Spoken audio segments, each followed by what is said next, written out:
Good morning. Morning. Good morning. Morning. Good morning to you. Good morning to the dear familiar faces of those we've come to know, we few. Good morning to those whose faces we do not know, and good morning to you who may be watching us now or soon from Mexico or from France. Good morning to those who have gone before us, and good morning to those who will come after we have all gone. And it is a good morning because we're here together. We're here united in one purpose, though full of uncertainty, because that is our heritage, and yet full of hope, because that is the promise that we may have heard, however dimly, somewhere inside.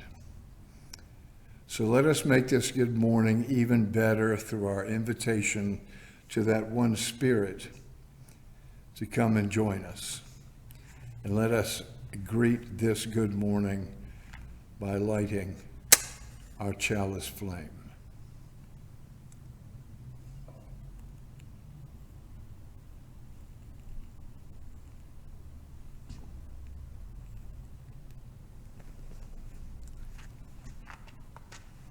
We can listen to the music of this hymn, but it will still be a few days before they allow us to sing here in pandemic-ridden Croydon. So it's number 43 in the Purple Book, Gather the Spirit.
Just leave it where it is. Yeah, we're still looking for a cameraman if anybody's available. There's a Unitarian Universalist minister called Richard S. Gilbert, and we use a lot of his material here. And he's talking about the chalice. And he's quoting Dag Hammarskjöld. Does anybody remember who Dag Hammarskjöld was? He was Secretary General of the United Nations, was killed in what was probably a bomb on a plane in the Congo back in the 50s. But he was Finnish, I believe, and he was a real fighter for peace. Anyway, Dag Hammarskjöld said, "Each morning we must hold out the chalice of our being to receive, to carry, and to give back. So Richard S. Gilbert says, and pardon my voice, I've got a bit of pollen in my throat. Each morning we hold out our chalice of being to be filled with the graces of life that abound, air to breathe, food to eat, companions to love, beauty to behold, art to cherish, causes to serve. They come in a ritual procession, these gifts of life. Whether we deserve them, we cannot know or say, for they are poured out for us. Our task is to hold steady the chalice of our being. We carry the chalice with us as we go, either meandering aimlessly or with destination in our eye. We share its abundance if we have any sense, reminding others as we remind ourselves of the contents of the chalice we don't deserve. Water from living streams fills it if only we hold it out faithfully. We give back, if we can, something of ourselves, some love, some beauty, some grace, some gift. We give back in gratitude, if we can, something like what is poured into our chalice of being for those who abide with us and will follow. Each morning, we hold out the chalice of our being to receive, to carry, and to give back. Richard S. Gilbert, the same wag who said that if you were asked to reveal your incomes or how much money you had in the bank or take off your clothes, you'd all be naked. Will you sing us a song, Lowell? And we can set the camera up. Just point the camera up for Lowell there.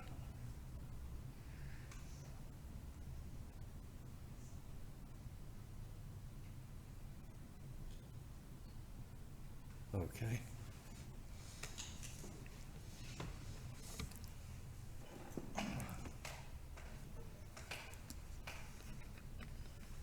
Is it in tune?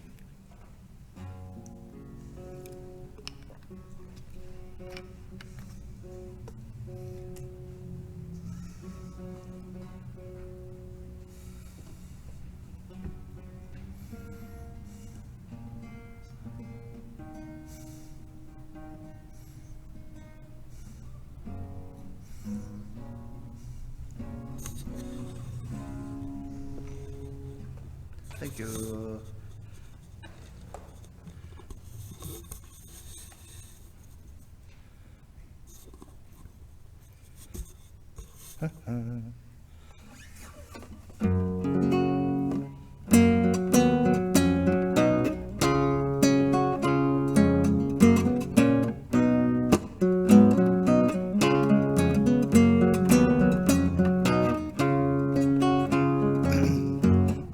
Yes, it must be love. Yes, it must be love. One, then two, indivisible, you. Yes, yes, it must be love. When will you be mine? When will my love become divine? Night and day, near and far, oh beloved, the Avatar. When will you be mine?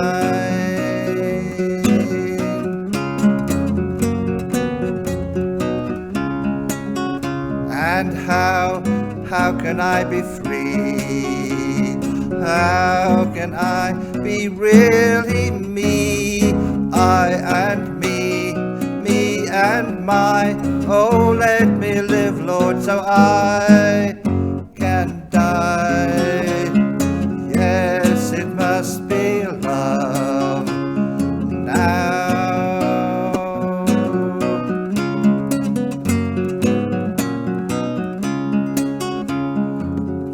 I give you my day.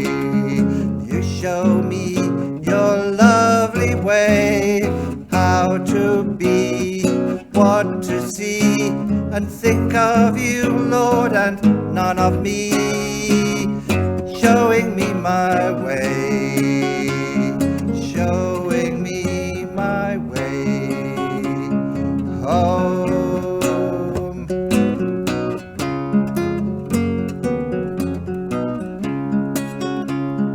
Yes, it must be love.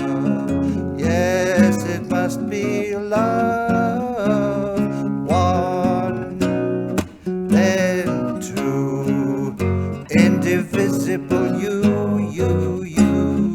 Yes, it must be love now.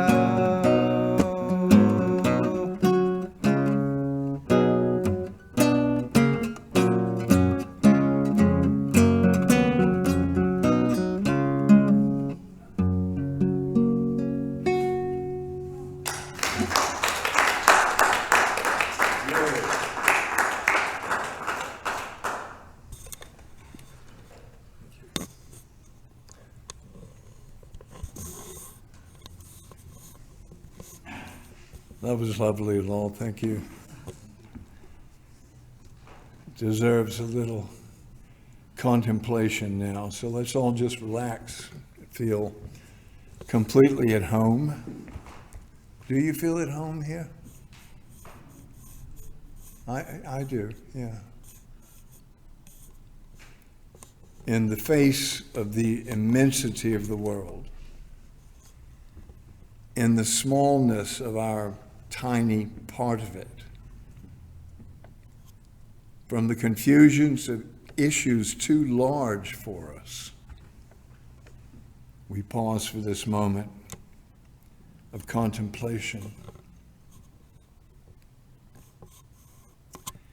We seek connectedness to heal our isolation. We seek tenderness of heart to imagine the hearts of others. We seek our small portion of wisdom to choose wisely. We seek courage to face hard truths. We seek strength to make our hands perform what our hearts decide. We seek acceptance to know what must be. And we seek these things in the sole place where we know they may be found, that holy quiet in which true prayer is born. So let us go now gently with the trust of children into that good silence.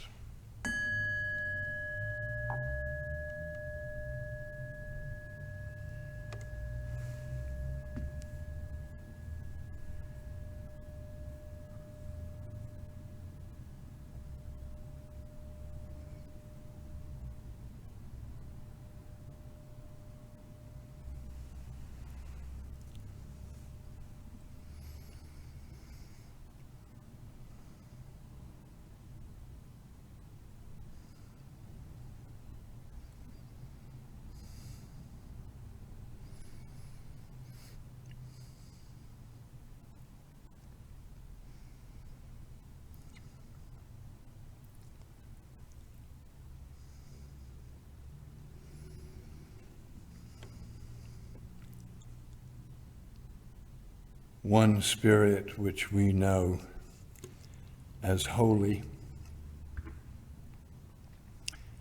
Bring us from the limits of narrow selfhood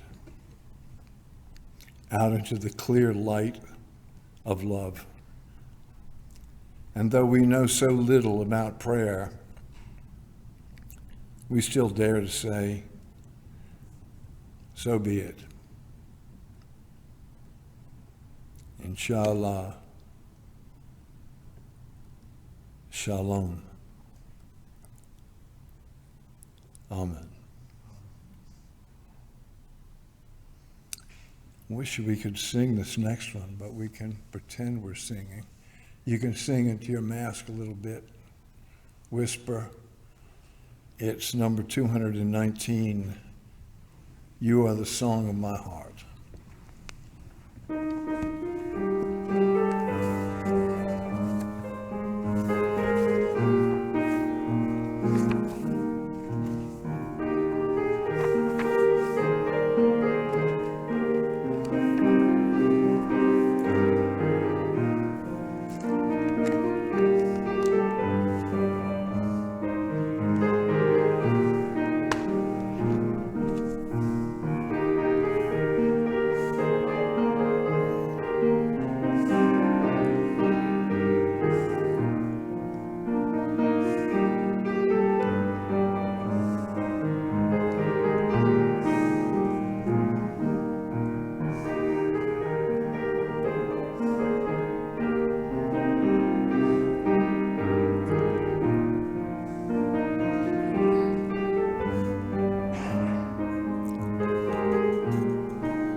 Such a relief because I've been watching too much CNN.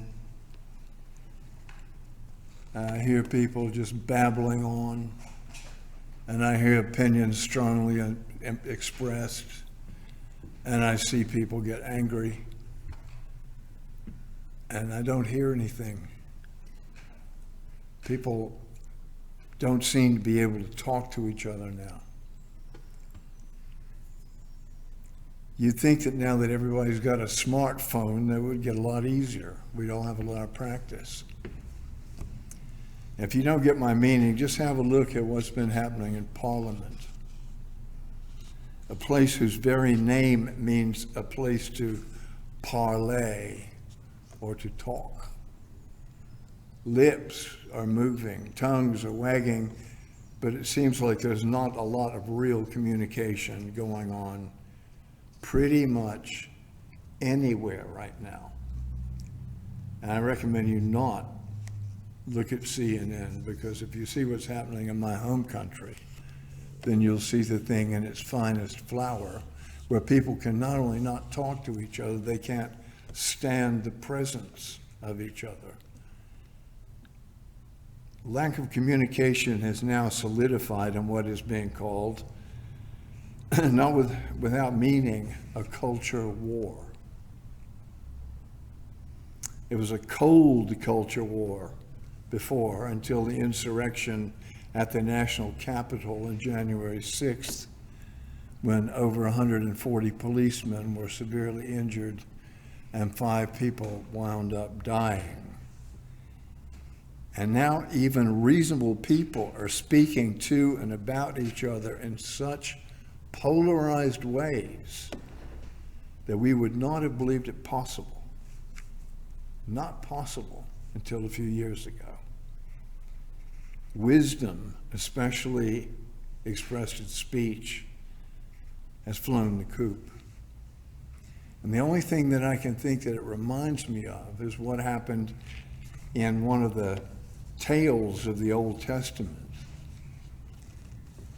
in which the Tower of Babel was built and people couldn't talk to each other anymore, and they split up afterwards into warring tribes. Well, I don't think that is possible that wise speech has completely disappeared. I went on lines, sort of looking for some soothing words from some people who are wise. And I spent a lot of time with our old friend Khalil Gibran and found sense there and wisdom. There's a saying that's often quoted when matters of wise speech, which is so profoundly important. When matters of wise speech come up, and it's variously been attributed to the Buddha and Socrates and Confucius and Shakespeare. For all I know, it's been attributed to Bob Dylan, but I spent some time researching its origin, and this I did a couple of years ago. It turns out that it was first offered by an Indian spiritual master by the name of Shirdi Sai Baba. Now, don't confuse this guy with the present Sai Baba, the most recent Sai Baba. This guy actually died in 1918, and he was one of the 5 teachers of the spiritual master that Lowell and I go on about, Meher Baba. It goes something like this. Before you speak, pass your speech through 3 gates. Is what you say true? Is what you say necessary? And then, not least, is what you say kind? Okay, that's the obstacle course for your own speech. But Sai Baba said the biggest question it posed was this: is whatever you say better than the silence? And that's a test that I often fail.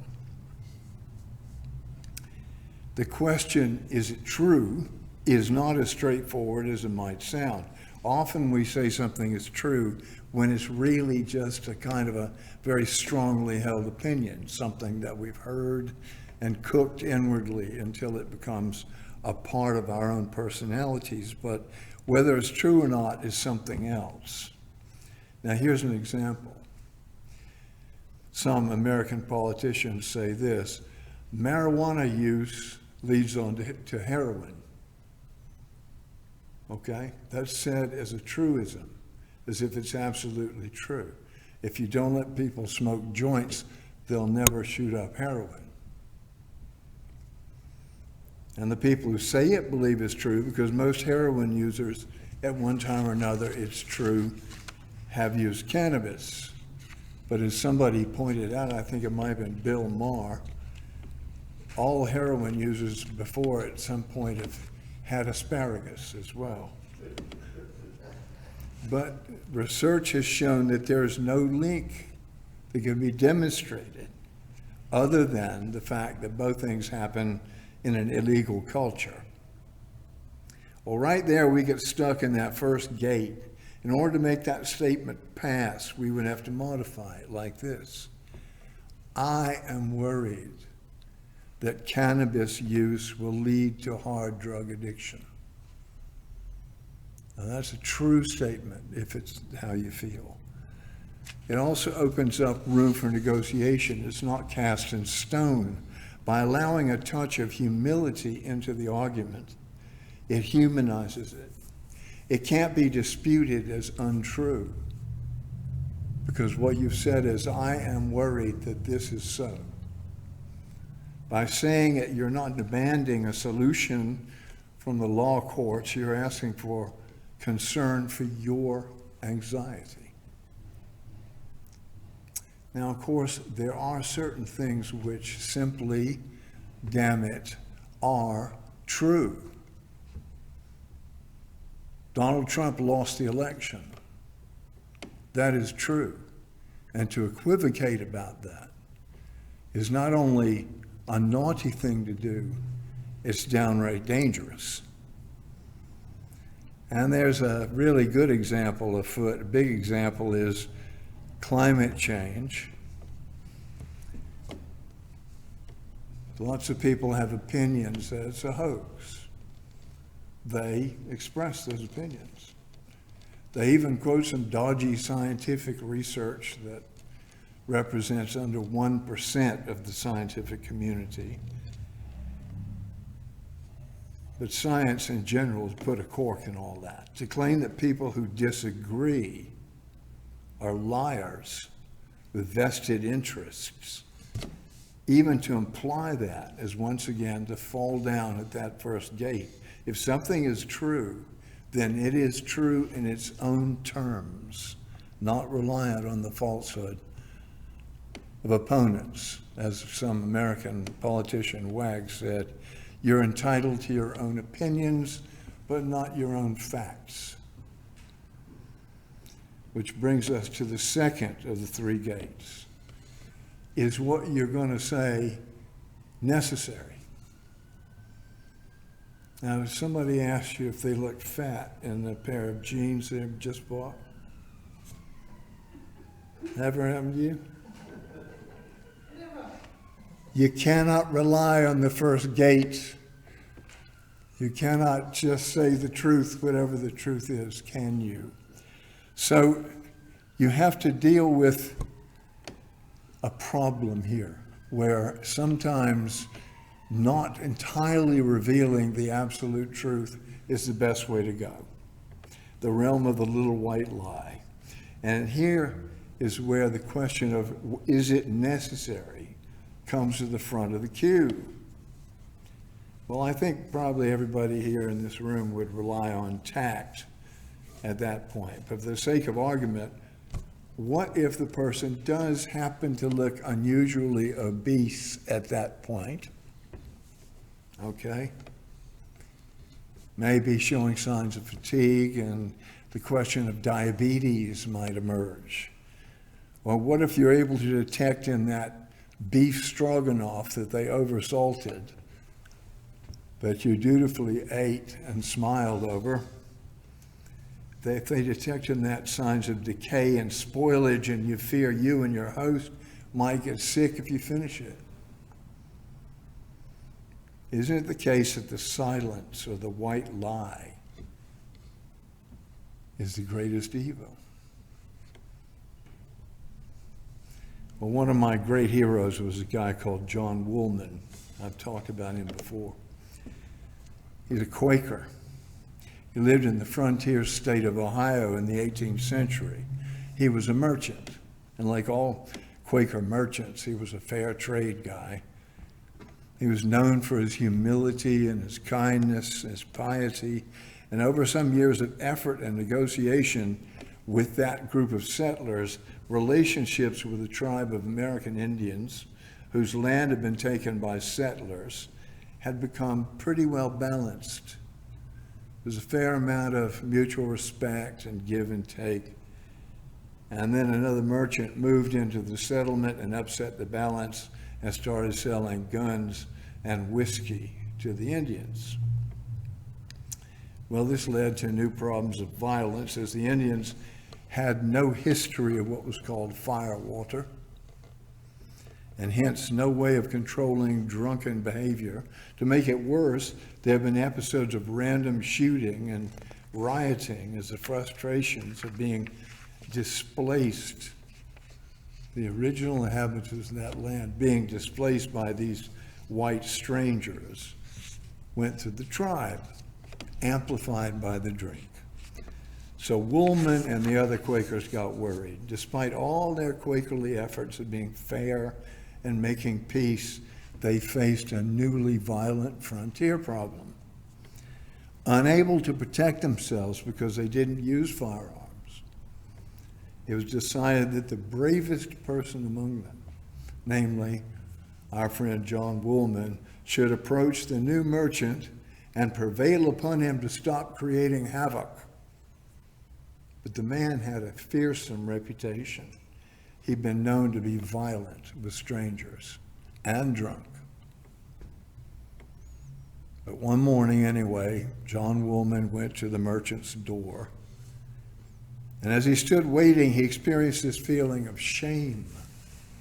He began to feel ashamed of himself. He felt guilt because he was judging the behavior of someone else. This was, in his opinion, a violation of the Gospels. His shame increased until he actually burst into tears.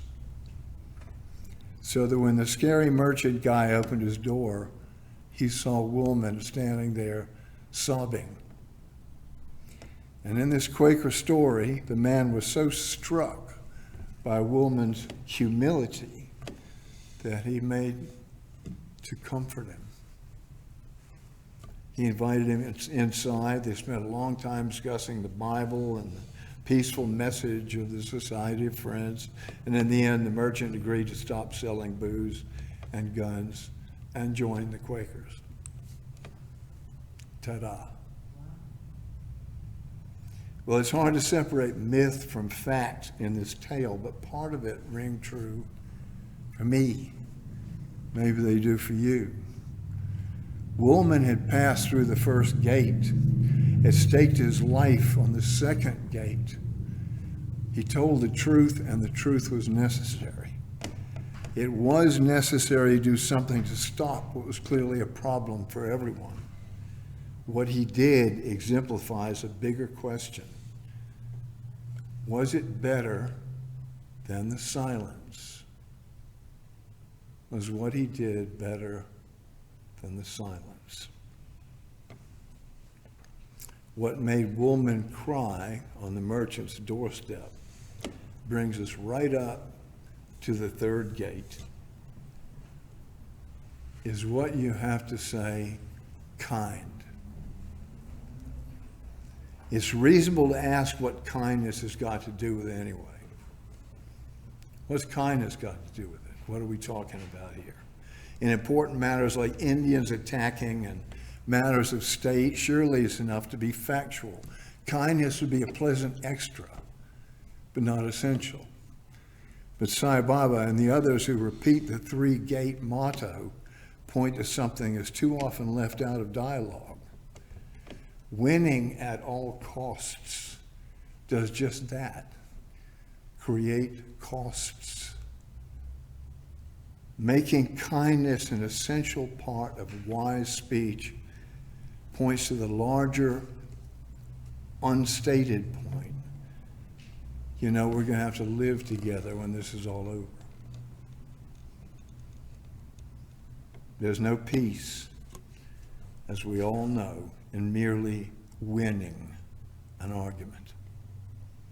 There are far more important things at stake than fleeting issues, however important they may seem. And oh my God, do they seem critical at the moment. Now, just as with almost every preacher, I guess, here I'm talking, to me, as well as to you, when I think of all the ways that I personally have managed to skirt around wise speech, when I've jumped over fences instead of passing through those gates, I think I feel the way John Woolman did at the merchant's door.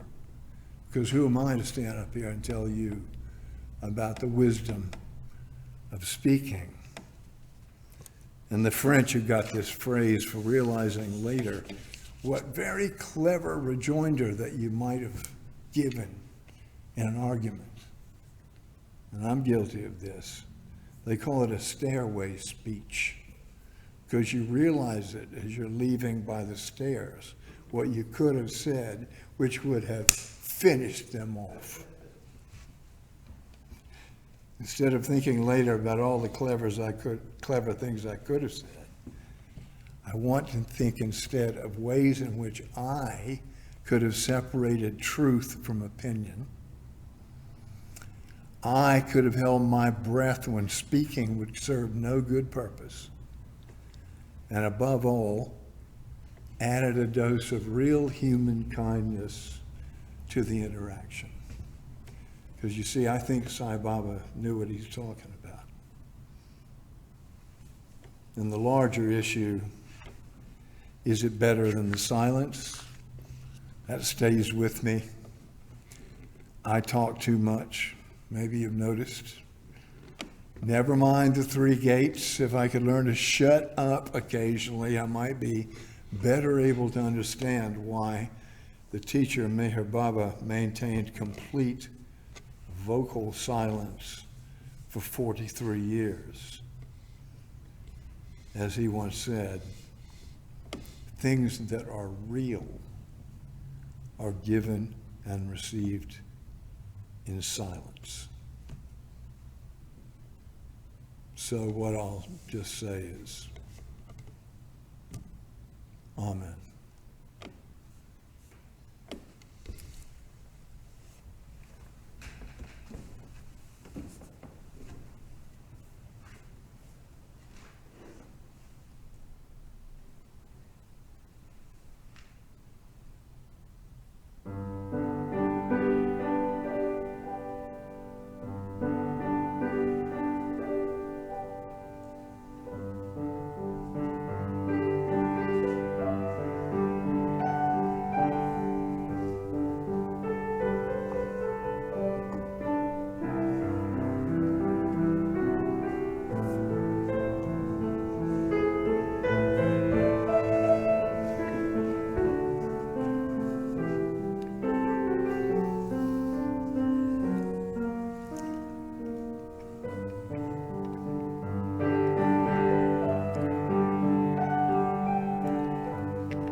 Play that all day, okay, Jill? Yeah, you can play that all day. Thank you.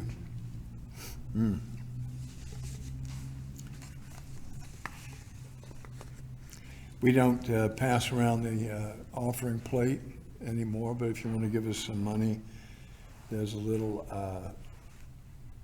hexagonal box, wooden box out there by the coffee. You can put something in there. Welcome, including all you latecomers. We now apparently have got 8 days to wait before we can sing. We can sing, and I have this sort of superstitious idea that's going to bring a lot of people back that aren't here now. And if that doesn't work, we're going to have to go out and get them ourselves. Yeah. Let's, does anybody want to say anything in this time? Yes, Lowell. A friend of mine sent me a little card some time ago, and it was a little saying from St. Francis of Assisi, and it said, preach the gospel to all the world, and if necessary, use words. Very good advice. Very good advice. Or you can bring a piano like Jill. It works just the same. Let's silent sing number 147.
Now we extinguish this external flame, but the one we've kindled within burns on as always. So whether we've been comforted or troubled, shaken or stirred, made lost or feel found, let us turn from this hour with our minds more open and our hearts more tender and our hands more willing. Let us go out into a world transformed by our seeing and made more just and decent by our deeds. And for this, let us look after one another because we know we can until we meet again. Amen.